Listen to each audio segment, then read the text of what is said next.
G'day everyone and welcome to this latest podcast. I am very excited and honoured to have someone who I deem is an eminent voice in the pro-life space. His name is Dr Calum Miller. He is a researcher in Oxford University. He's a medical doctor and he is a very strong voice into the pro-life space, not only of course within the United Kingdom, but now around the globe. And I am delighted that he's taking the opportunity to speak to us here down under in New Zealand. So Dr. Miller, welcome along. Well, thank you for having me on. It's great to be talking to you today. I was struck looking at your website, and it's perhaps my linguistic pedantry, but you listed yourself as ethicist, philosopher and doctor in that order. And I just thought, well, I found that fascinating, as I want to do, because I think a lot of people would start with the medical side first, but obviously three major professions or aspects of your life right there. Yeah, I don't think it was particularly deliberate. I probably just did it randomly. But I do try and dabble in all of those. So I do work as a medical doctor.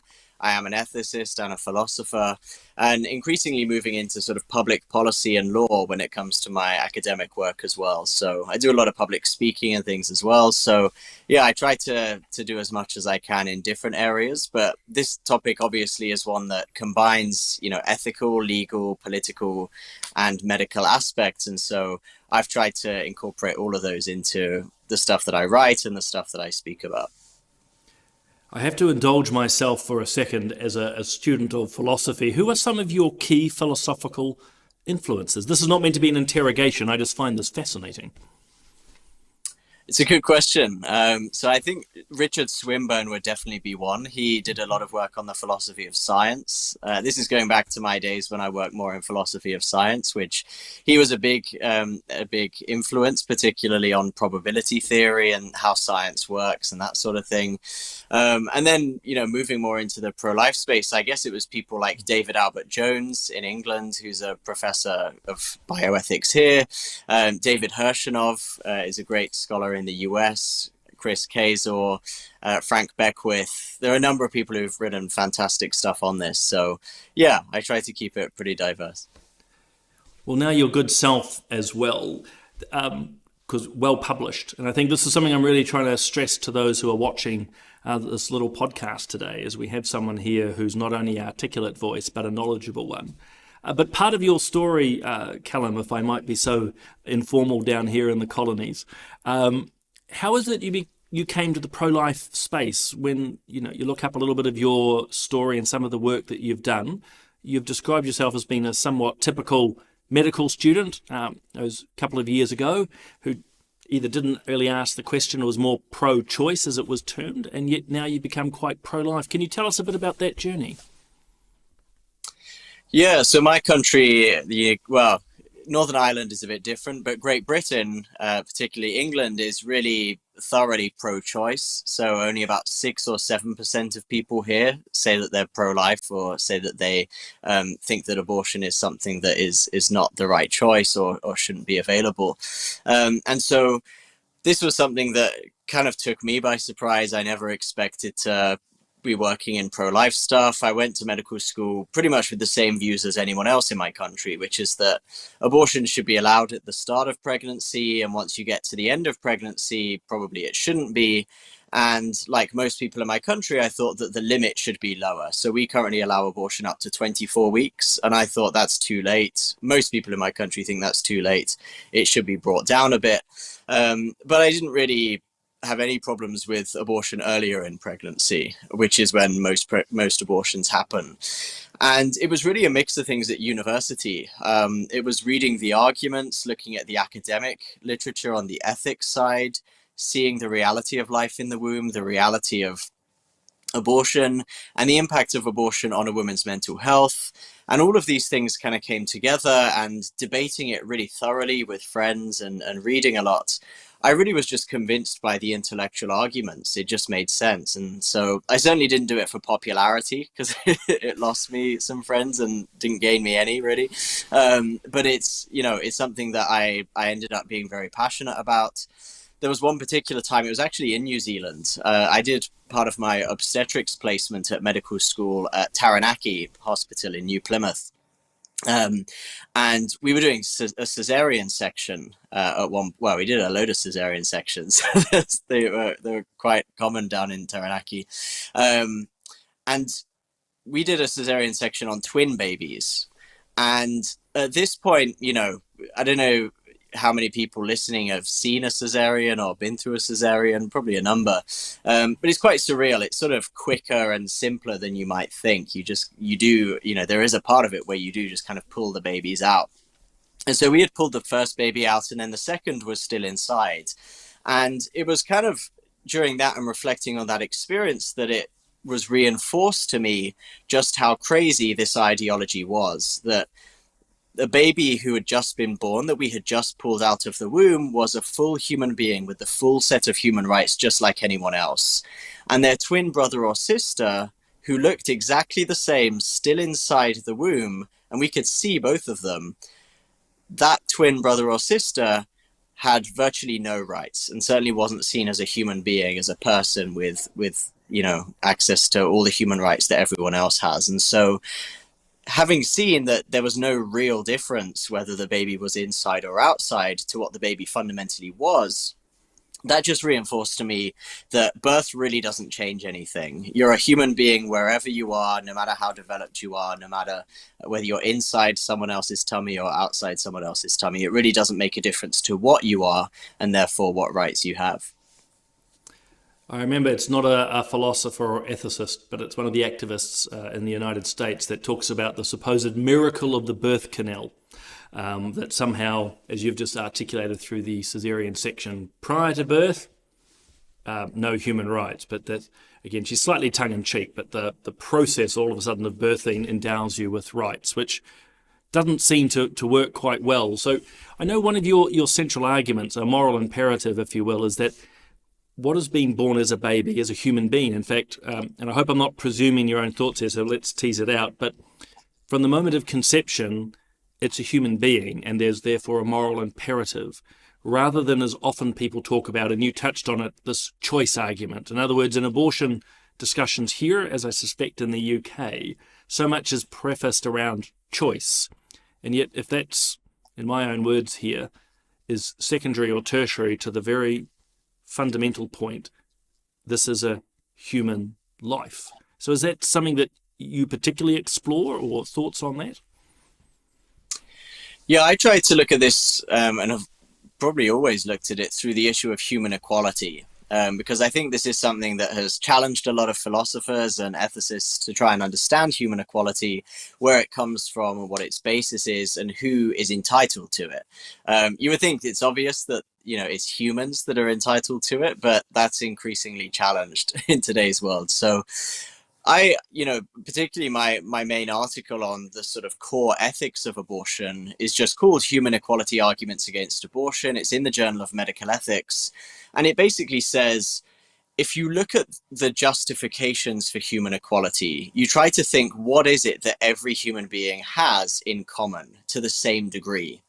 Everyone has different levels of intelligence, they have different sizes, they have different levels of development or maturity, they have different locations, they have different levels of independence or autonomy. But there's only one thing that human beings all have in common to the same extent, which is that we are human beings. We are, I'm not more of a human being, I'm not less, no one is less of a human being. We are all biologically human to the same degree. And so what that means is that probably the most fundamental basis and the most plausible basis for human equality is simply the fact that we are human, that we are individual organisms of the species Homo sapiens. And so, a lot of the time you get people sort of trying to debate, what is a human being? What makes someone a human being? Is it a legal concept or a religious concept?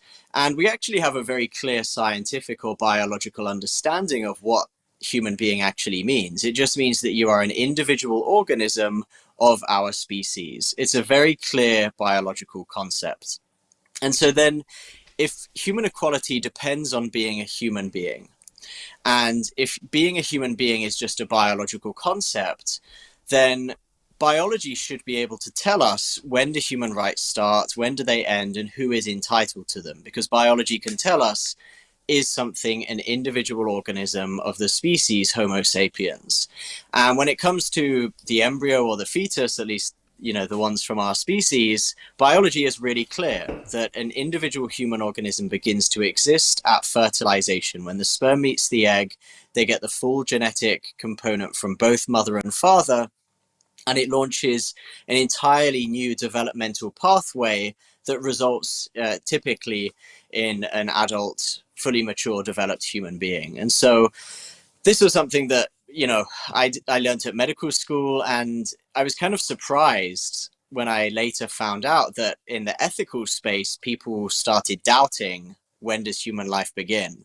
Because when I was pro-choice at the start of medical school and we did embryology, this was not controversial. It was very obvious that a human organism began at conception, at fertilization, and no one really doubted this or denied this. And so just to sort of confirm that, there was a study a few years ago from the University of Chicago, one of the researchers there, who asked 5,000 biologists, when does life begin? And he was more sort of explicit and precise for the reasons that I mentioned. He said, when does an individual human organism begin to exist?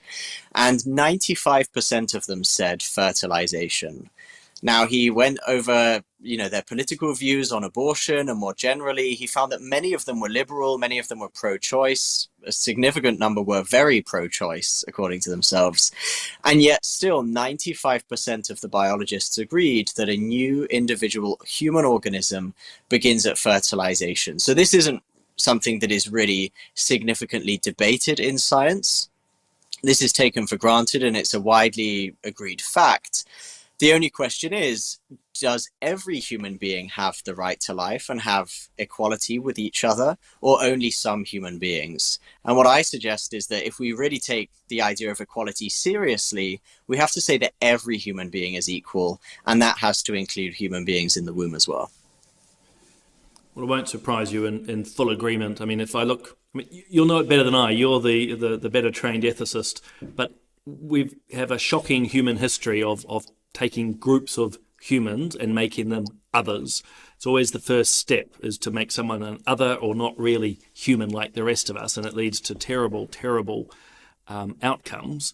And it does seem to be something that very much happens in the unborn space. It's that othering of this child. I mean, even, I don't know what it's like in the UK, but an almost inability here in New Zealand at times to even mention the unborn child, or that it's a baby. People seem to go out of their ways to describe as a clump of cells, which ironically, of course, Calum, we are as well. There's just a few more of them and a lot older in some cases. But why is it, do you think, then we've had a divorce between the science, which is pretty clear-cut, at least the biological reality, and then, if you will, the political discourse on this? How have we ended up with such a separation? Yeah, I mean, I think it's because it's a political necessity. I think if you rely and you depend so much on dehumanization, or you rely so much on exploiting another human being, or ending their lives, or mistreating them, or basically, violating any human rights at all, typically the only way you can do that is by denying the humanity of the victim. And this has been seen countless times throughout history, and, in ways that are scientifically not credible at all, not plausible at all, but they're sort of political necessities in order to reach a certain goal, or to reach a certain sort of ideological position. And so, abortion is convenient for many people. Obviously, many people think it's the right choice for themselves, but it's also been seen as very convenient by employers, by people who want to control the population and reduce the population, by corporate entities, by governments, and so on. And so there are huge vested interests in abortion, not just at an individual level, but also at a societal and on corporate levels. And so I think ultimately, as I said, historically, in order to achieve that sort of political end that relies on the exploitation or violation of human rights, you need dehumanization. And so, we saw this with the Rwandan genocide, for example, with the Hutus and the Tutsis, where they would call each other cockroaches, and they would seem to genuinely believe that each other really were no worse, no better than cockroaches. And yet, obviously, that was scientifically nonsense. Any scientist looking at all objectively in that situation, or even just anyone, to be honest, looking at that situation would say, of course, these are both biological human beings that, should be protected. And yet, they tended to see each other as cockroaches. In the Holocaust, of course, Jewish people were seen as subhuman. In slavery and the transatlantic slave trades, Africans and Caribbean people were seen in the same way and treated that way. And so, that's not to say all of these are the same. There are, of course, many differences between those situations, but I think ultimately they do point towards the same reality, which is that when you have a human rights violation of this scale and of this severity, it really does rely on systematic dehumanization. And so one of the most important things to do is to rehumanize. There's a very good group in the US called Rehumanize, which looks at the history of dehumanization and how the dehumanization of unborn human beings is very similar in many ways to all of those other historical examples. And they have some great arguments and historical work looking at those comparisons. So I'd highly recommend looking at them as well. So much what I see and read is ultimately then based around slogans, because as you've touched on, there's a biological reality. We almost have a historical precedent of, well, as you say, of dehumanizing. So we can, I think, for what it's worth, we can quickly parallel the dehumanizing language of abortion with the dehumanizing language that we've seen throughout history. What is it? Well, partly twofold question. We have, why is the appeal to slogans? And I suspect you've probably partly answered it by, again, a political necessity, but something like my body, my choice. It's the preeminent, it's the go-to question. So perhaps I should put it this way. What is it that makes this not a choice, or rather not the right moral choice? Yeah, I think it's, to be honest, it's kind of surprising that so many people seem to find it genuinely convincing. I mean, I think a lot of people just say it because it's an easy way to shut down the debate, and it's a simple slogan that sounds good, that's very common and popular, and so people think that everyone agrees with it. But it's very clear that when you look at it, this is this is not a convincing argument. There are a number of things to say about that. Firstly, all of us agree that some choices are good. The choice to choose which food to have, the choice of where to live, perhaps, the choice of who to marry, or whatever it is. And all of us agree that some choices are bad and should not be allowed, such as the choice to attack someone else, or to kill someone else, or to steal from someone else. Some people take that much further than others. Typically, people on the political left, for example, nowadays at least, although they traditionally were much more pro-choice in many respects, they're much more anti-choice in many respects now when it comes to the choice to say certain offensive things, or the choice whether or not to pay taxes, the choice whether to wear a mask, the choice whether to get vaccinated, the choice whether to leave your house during a pandemic, whatever it is. I don't want to get into those debates, which I'm sure everyone has different views on. But what it illustrates is that no one on the right or the left or anywhere in the middle politically thinks that all choices are okay and should be allowed. No one believes that. In fact, even on the topic of abortion itself, almost no one believes that choice is the fundamental thing, because if you ask someone in New Zealand or the UK or Canada or Europe, should a woman have a choice to have an abortion at 38 weeks just because her baby is a baby girl? Way over 90% of people will say no, that's not okay. I support those limits on abortion. Well, what they're then saying is that they do support limiting choice. They support limiting a woman's autonomy. They support limiting reproductive rights, if you want to call it that. And so almost everyone actually agrees that limiting choices, even limiting choices about abortion specifically, is actually okay in some cases. So the question is just simply, when is limiting that choice okay? Is it okay to limit a choice just because the baby is nearly born, or because it's, a baby girl and needs extra protection?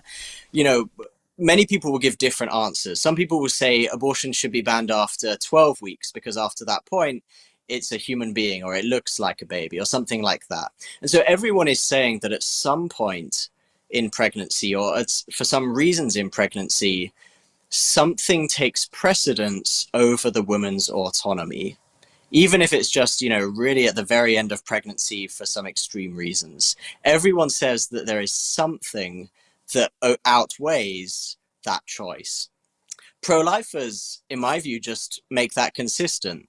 They say, yes, we agree that there is something that outweighs the choice or the autonomy of the woman, namely the most fundamental foundational right that there is, the right to life.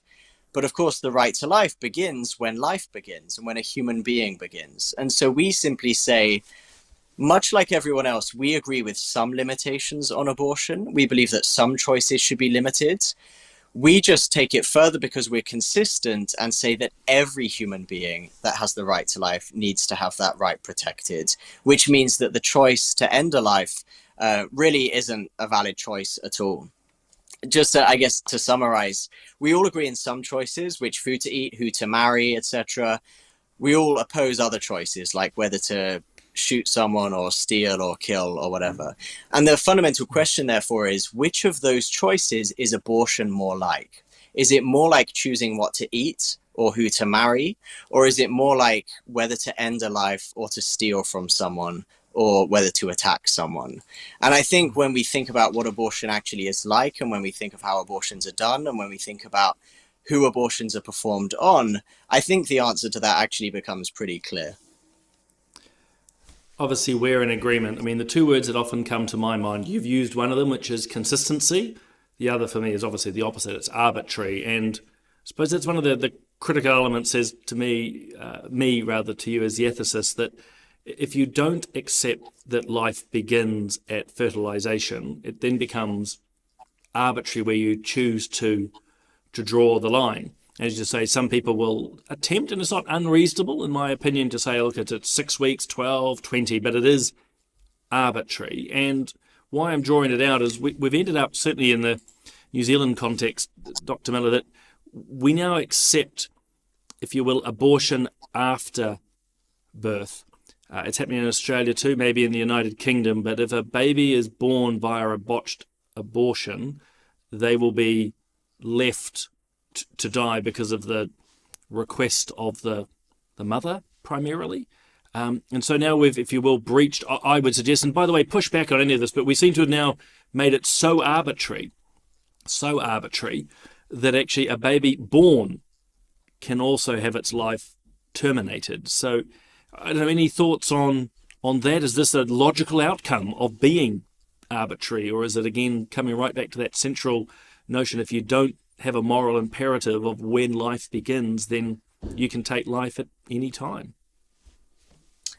Yeah, I mean, I think you're right that in most cases, the abortion limit is completely arbitrary. So most countries limit it at 12 weeks, but of course, nothing significant happens at 12 weeks after the last menstrual period. You can even see the arbitrariness that from the fact that different countries define the 12 weeks differently. Some of them say 12 weeks from the last period.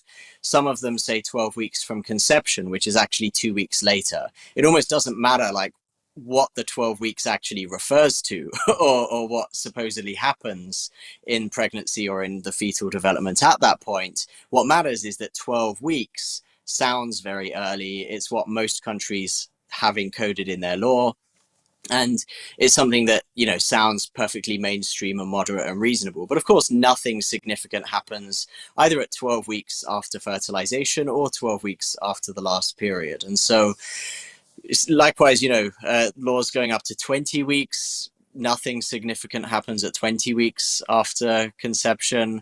At 21 weeks, you could make a case because the earliest baby ever to have been born, which was just a couple of years ago, was born at 21 weeks and 1 day. So you might say that 21 weeks is kind of like viability now, and babies should be given a chance from that point.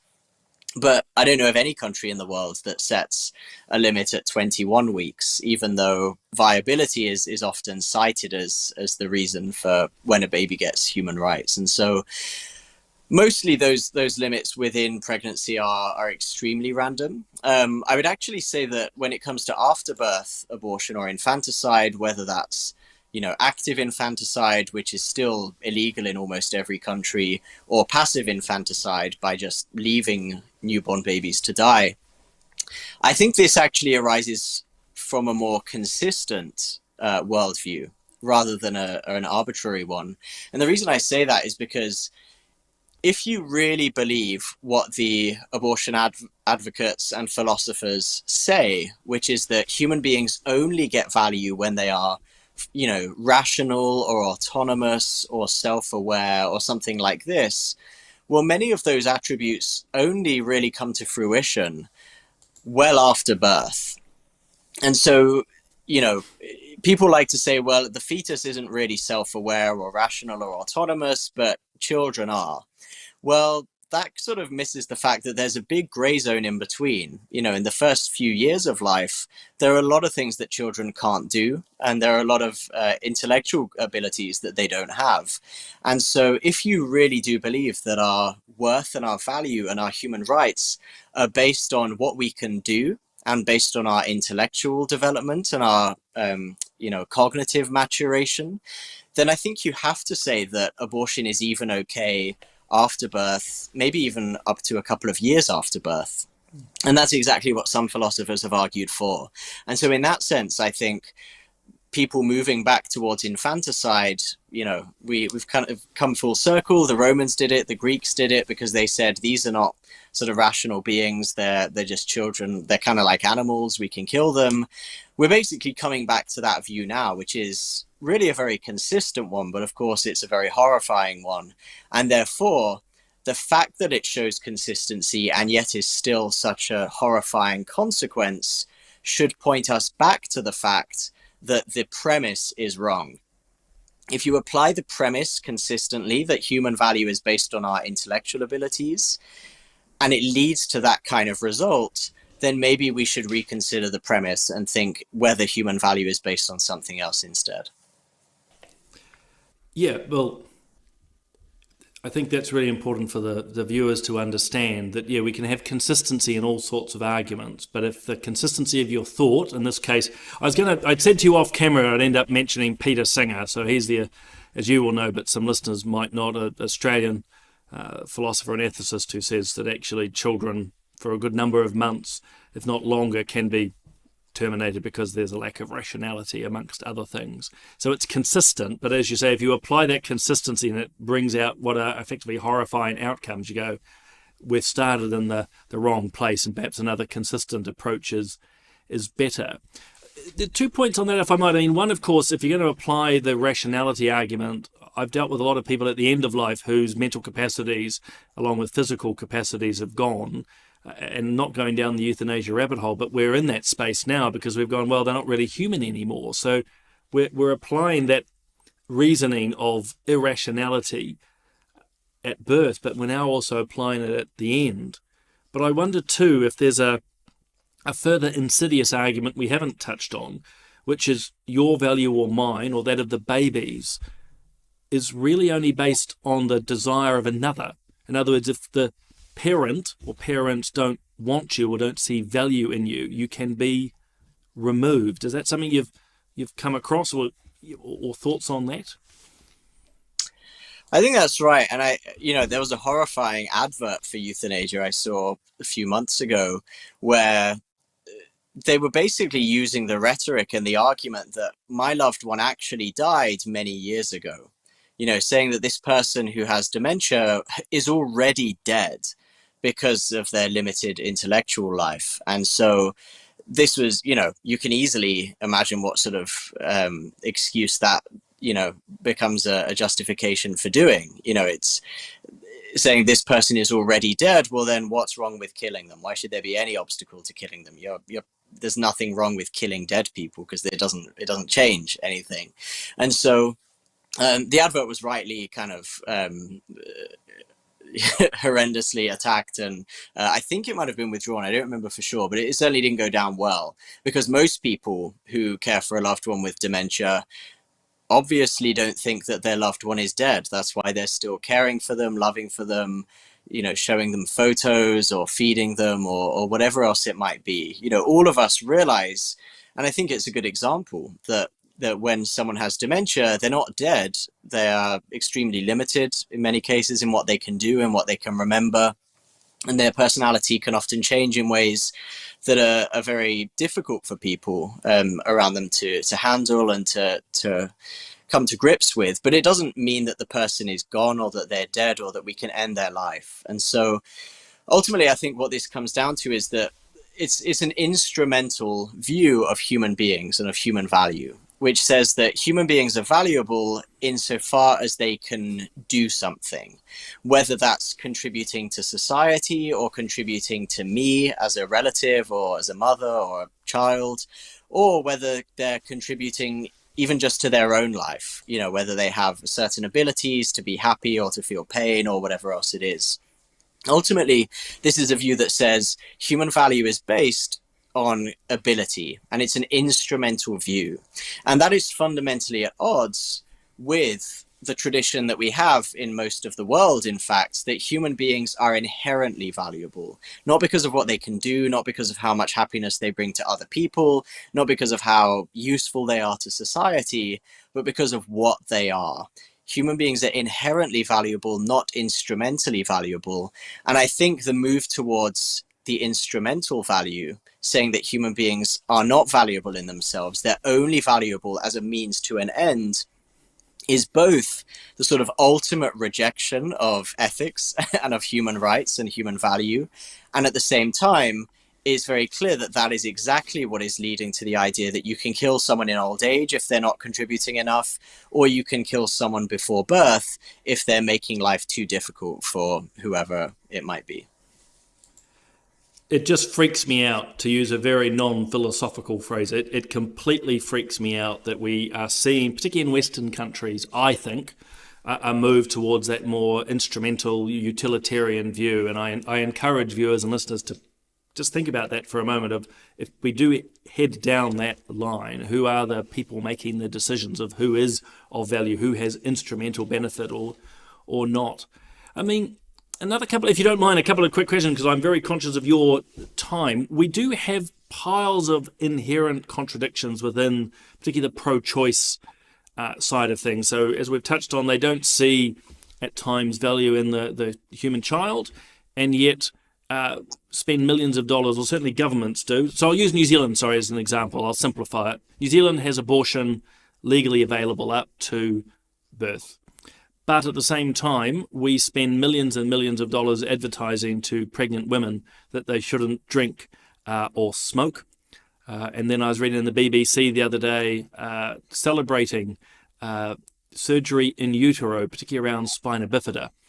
You'll know the correct Latin term, but I'll just call it spina bifida. And yet at the same time, we abort those babies. I mean, again, how do you think society reconciles those, or are we just switched off? We just don't want that cognitive dissonance.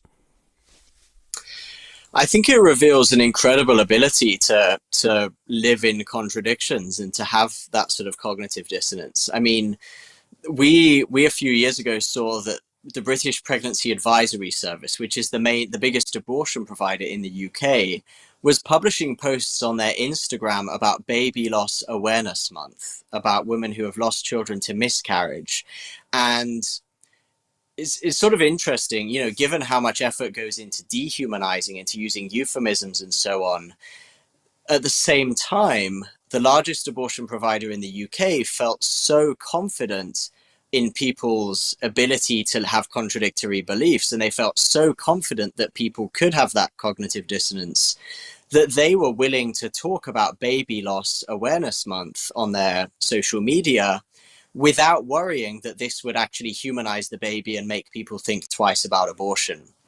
They seem to think, yeah, of course people think of it as a baby in cases of miscarriage, and we'll look sensitive and understanding and like good people if we recognize that and acknowledge that. And it won't even threaten abortion, because people just have such an incredible ability to say, on the one hand, if it's a miscarriage and the baby was wanted, then of course it's a baby. If the baby wasn't wanted and it was aborted, then of course it's just a clump of cells. And so um, it's, it's a question for psychologists, I think, how that happens and how people are able to live with those sort of contradictory beliefs. I don't think I'm necessarily well equipped to answer it. But I think, if you read people like Jonathan Haidt and The Righteous Mind, which is a fantastic book on moral psychology, where people get their opinions and their values from, I think that at least gives some insight, which is that fundamentally most convictions about morality and ethics are driven by emotion. They're driven by who people trust, the experiences you've had, the stories you've heard, and the emotions you feel towards, people on both sides, or towards the baby, or towards women, whatever it might be. And so ultimately, I think that's absolutely correct. Most people are swayed not by reasoned arguments, but by emotions.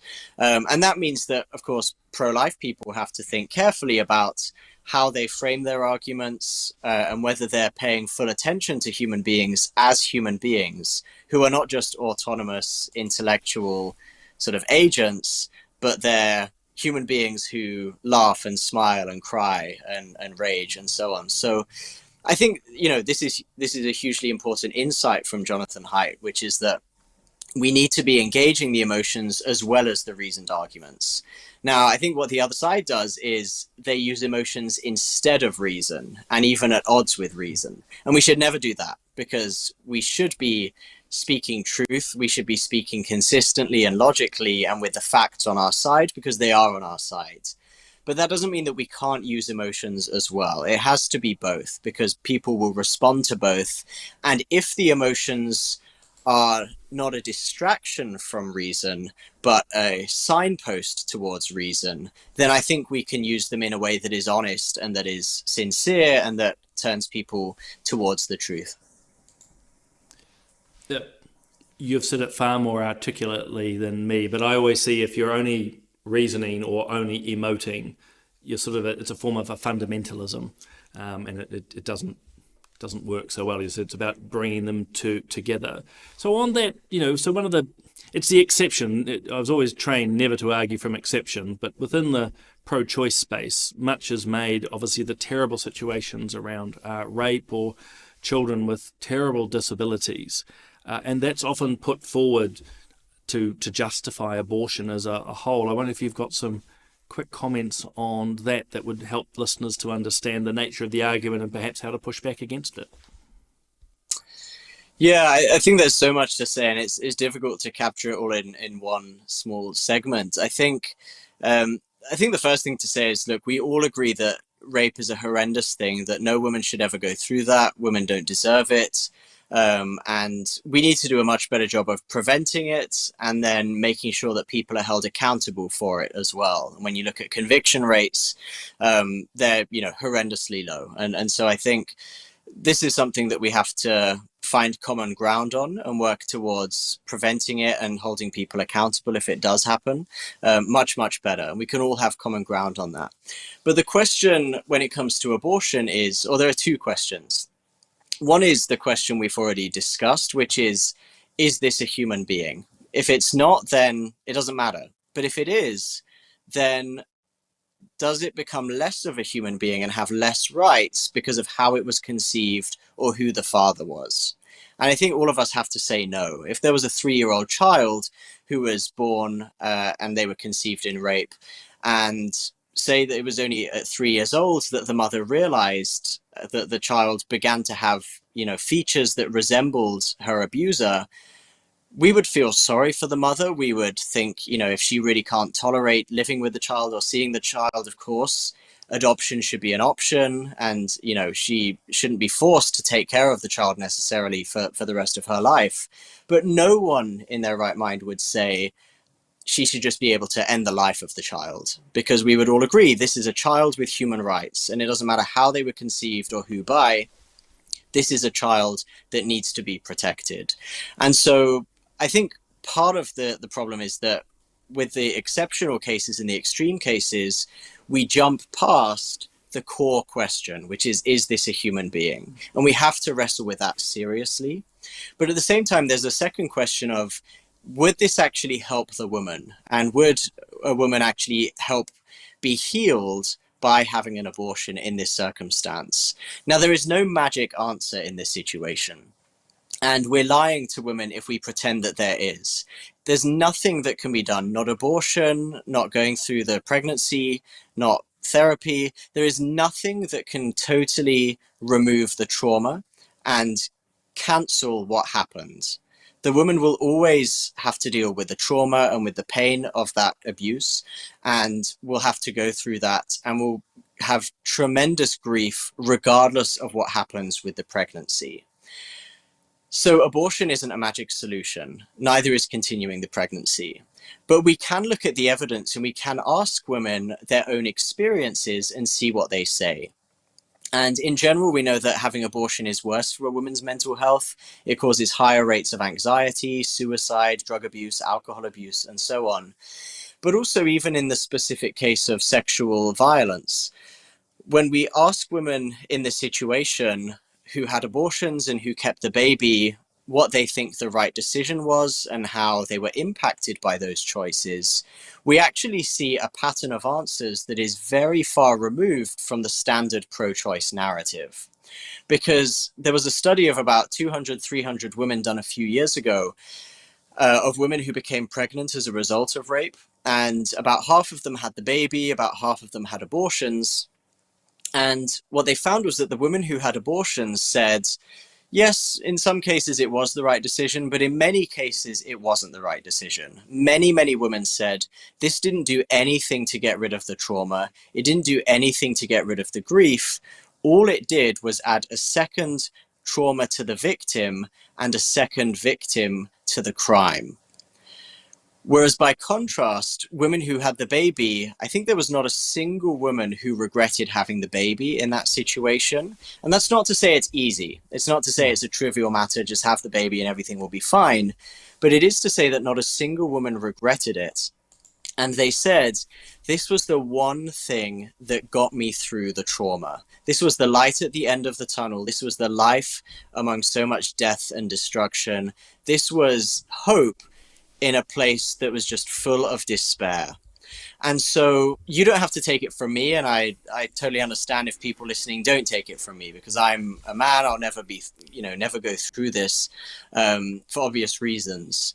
But what I would say to someone who maybe doesn't trust me or won't listen to me is, at least listen to the stories of those women who have been through that and who have made those decisions. And I promise you that when you do listen to those stories and take them seriously, they will actually tell a very different narrative from the one you have heard. And they almost always point much more towards life as an answer and a solution and as a means of healing than they do towards death. Well, good. Sounds like a critique. I think a wonderful articulation, not only of, if you will, the principles, but actually that pastoral side. And perhaps that's where we might wrap up. But look, there's 50,000 other questions. You've touched on the fact that you're a man, so am I. There's always the question of men shouldn't have an opinion. Certainly in New Zealand, Calum, we have a lot of talk that, abortion is actually saving children from a terrible future. There's a myriad of arguments. But I thought if I might, to finish on something, someone had sent me one of your lines, and it's around how we better work with women who are pregnant, and obviously once the child is had. And you've said, if I've got the quote right, I don't think anyone can just take the pro-life position lightly. And when I heard this, I thought it just articulated for me something quite profound, which is to be pro-life isn't a position that is taken lightly. And we're not just talking, I think, in the philosophical sense, but actually there's maybe my words here, then I should hand it to you, seeing it was your quote. But to me, it means we have an obligation to not only the unborn child, but to the mother, the father, during pregnancy and afterwards. But was that your intention? And equally in your quote there, but secondly, from your experience, I know you're an ethicist, but what is it that we should be doing for pregnant women in particular, from your perspective?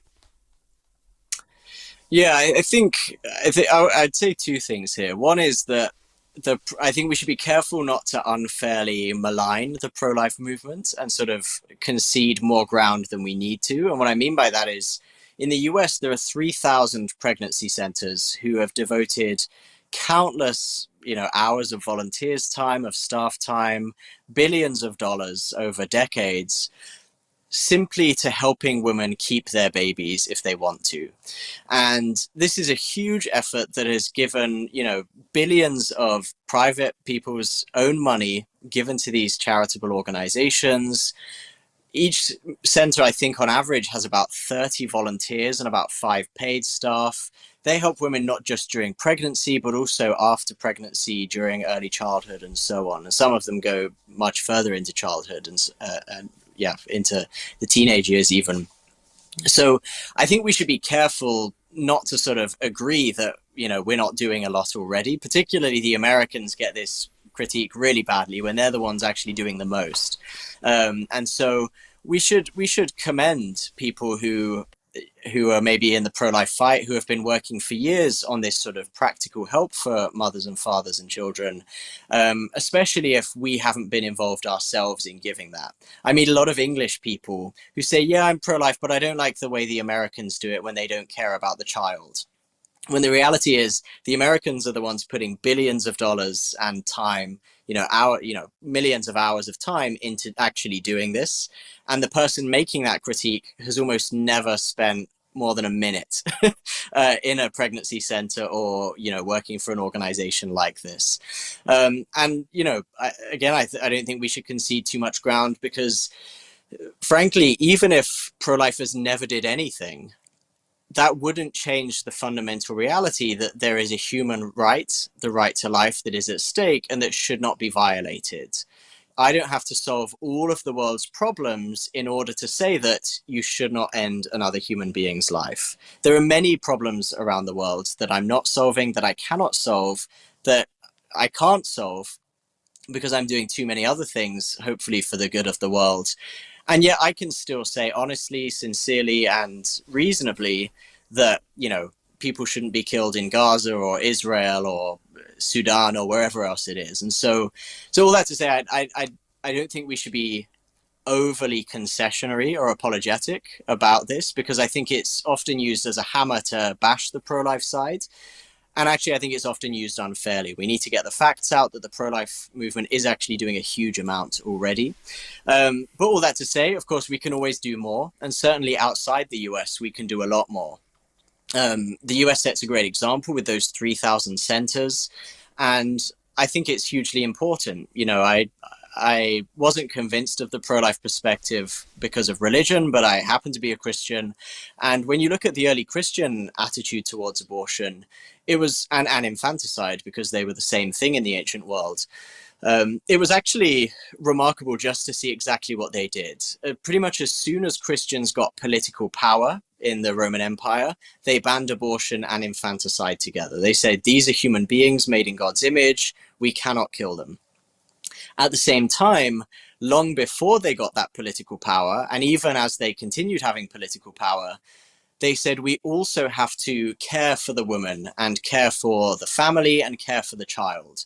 Not because we're hypocritical if we don't, but because every Christian has a call and a duty to help those in need where they can. This is simply a good thing to do. That if we really want babies to be saved, if we want women to choose life, if we want to create a culture of life, and if we want to show love towards other people and mercy and compassion and kindness to other people, then it's our duty to do this. And this is why Christianity had such a prominent role in creating hospitals and orphanages and all sorts of welfare systems, firstly on a private level and then centuries later on a public level. It was Christianity that really started the welfare state, both privately and publicly. And whatever you think of the welfare state, I think all of us can agree that it's that sort of practical support and kindness that Christians showed for centuries that all of us need to be continually showing now, whether pro-life or not. And so I would hope at least that that is something that we can have common ground on and agreement on, and that we can work together towards. I think it's wonderful. Again, it's one of the key reasons to bring you on. The articulation that you bring is just so deeply appreciated. Look, Dr. Miller, thank you so much for so much of your generous time. You are so exceptionally busy, not only in your talking and advocacy, but of course with your medical practice and your research. So incredibly grateful. And look, I could have been here for another couple of hours. You probably would have walked off, but there is a myriad of other questions that could have raised. But can I thank you so much for coming on the podcast and of course for your advocacy for all human beings. Well, thank you. It's been great to talk and hopefully do it again sometime. Thank you. It's been a pleasure.